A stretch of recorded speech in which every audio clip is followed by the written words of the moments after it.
എല്ലാവർക്കും നമസ്കാരം. ഞാൻ ഡോക്ടർ അന്ന. ഇന്ന് ഞാൻ പറയാൻ പോകുന്നത് സദ്വൃത്തത്തിനെ കുറിച്ചാണ്.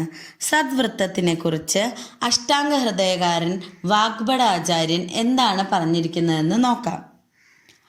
ആർദ്രസന്താനത ത്യാഗ കായവാങ് ചേതസാന്തമ സ്വാർത്ഥബുദ്ധി പരാർത്ഥേഷു പര്യാപ്തമിതി സദ്വ്രതം. വലിയ സംസ്കൃത വാക്കുകളൊന്നും കേട്ട് പേടിക്കണ്ട, സിമ്പിളാണ്.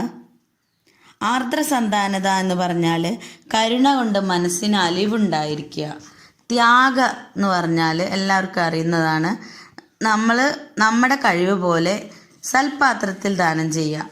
നമുക്ക് ഇഷ്ടപ്പെടാണ്ട് അല്ലെങ്കിൽ ഒരു വെറുപ്പോട് കൂടിയല്ല, ഇഷ്ടപ്പെട്ടുകൊണ്ട് നമ്മൾ മനസ്സറിഞ്ഞുകൊണ്ട് ദാനം ചെയ്യുന്നതിനെയാണ് ത്യാഗം എന്ന് പറയുന്നത്.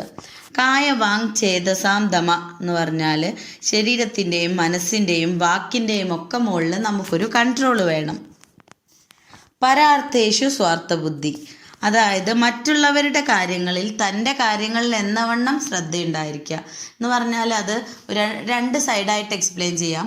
ഒരാൾക്ക് സന്തോഷം ഉണ്ടാകുമ്പോൾ അതിൽ അസൂയ കൊള്ളാതെ നമ്മൾ അവരുടെ സന്തോഷത്തിൽ പങ്കുചേരുക. അതുപോലെ ഒരാൾക്ക് ദുഃഖം ഉണ്ടാകുമ്പോൾ മാറി നിന്നിട്ട് അവൻ അങ്ങനെ വേണം അങ്ങനെ ചിന്തിക്കാതെ അവരുടെ ദുഃഖം നമ്മുടെ ദുഃഖമായി കണ്ടിട്ട് അതിൽ അനുതപിക്കുക, അവരോട് കൂടെ ചേർന്ന് നിൽക്കുക. അതാണ് സ്വാർത്ഥബുദ്ധി പരാർത്ഥേഷു എന്ന് പറയുന്നത് കൊണ്ട് ഉദ്ദേശിക്കുന്നത്.